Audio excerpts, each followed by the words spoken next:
Good morning, good afternoon, good evening, wherever you're across this great wide world. I haven't done a video in a while about defunding the BIA.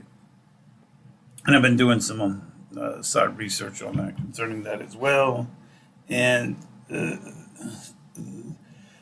thing that I've been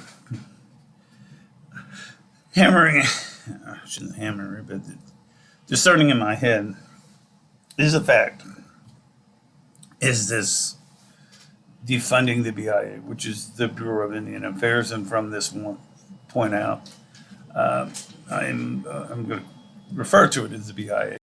But the point that I'd like to say is, with this being the BIA, that is it possible to defund the BIA? And my answer is absolutely. It's very, very doable. And then that's been the case. How this would occur. Here's the scenario how it could occur. How it would occur is the president, when he does his budget, the executive authority, fills out the budget, and when he comes to the Bureau of Indian Affairs, he puts a fat 0.00 into the budget for it. And this would be then sent to Congress, and Congress is the one that is the power of the purse, in other words. And the point here would be that taking that money, and when when Congress would look and say, there was a mistake, you didn't fund any money to the Bureau of Indian Affairs, the president would say, no, I don't want to fund the Bureau of Indian Affairs more. The system is obsolete, it is out of date, and consequently, I am defunding the BIA, and in this case forward, there would be probably a hearing in Congress, and Congress would have a couple hearings on it, and the consequences of those hearings would be, for instance, that we use the word Indian, which many organizations don't even use it. Even Cleveland Indians got rid of that in their name. The Washington Redskins changed their name. So it's an antiquated type of system. It was set up in the 1830s, late 1820s by John C. Calhoun. And actually it was set up in the beginning that to control the Native Americans was to have it through the War Department. So there again, I think it's a system that's well antiquated. It has a lot of bureaucracy in it, and it's very doable to defund.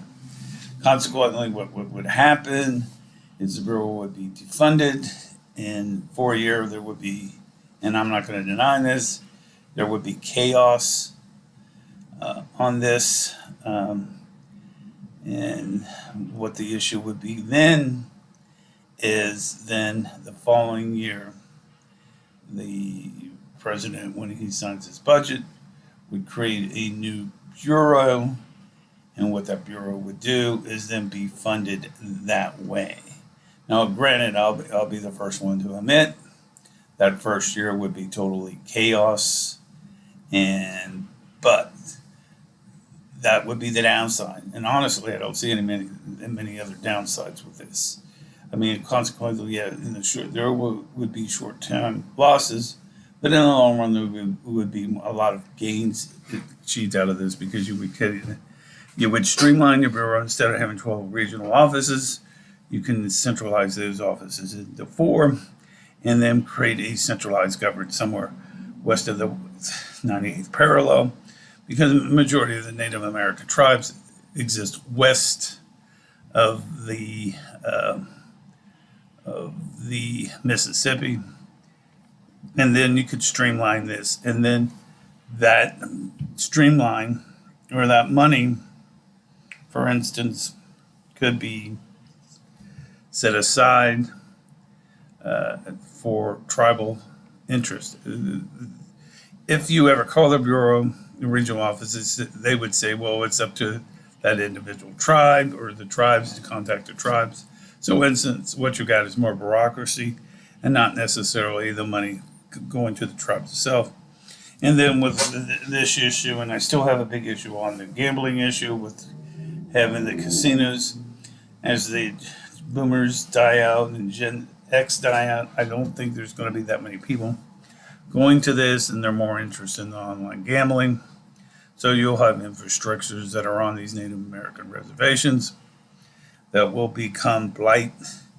But then those issues could be solved by creating housing within the reservation, especially on these casinos, or create medical facilities, which is an option that could be looked at as well. But like I said, the issue that I see out of this is more of a upswing than more of a downswing. That first year would be total, and I'm not going to deny this, would be total chaos. But on the solution on that, what the president can do is move that money into FEMA, for instance, a certain percentage of the money, maybe 15, 20% into FEMA, and then take that money where it's allotted just for emergency purposes. But that's, in essence, what you're doing there is you're moving and you're defunding the BIA, having the programs to cease and non-exist. And actually, constitutionally wise, if the president doesn't fund it, nor does the Congress fund the organization will not exist. So constitutionalized, it would hold up, because the fact of the matter is either case would no longer exist, and it's very possible. Now, the same thing could happen too, is you take that extra money and you take that for the year, and that would help take that first year as well. A certain percentage of that to go to getting down the deficit, and then streamlining. This also could go. This can play into other organizations within the government, and though this is, even if this goes to the Supreme Court, and the court says, well, this would, you exceed your executive authority. If you don't have the funds, you don't have the funds. So, and you can't justify the fact that, even though you can say the organization is no longer exist because of the fact that you don't have the funds. So, and at some point, because of the fact of the deficit, there are going to be a lot of problem issues where, because we don't want to cut Social Security, and there will be programs that will have to be cut or eliminated. And this is one program that could be eliminated and streamlined and save Social Security, infrastructure, et cetera, because really I think it's too top heavy.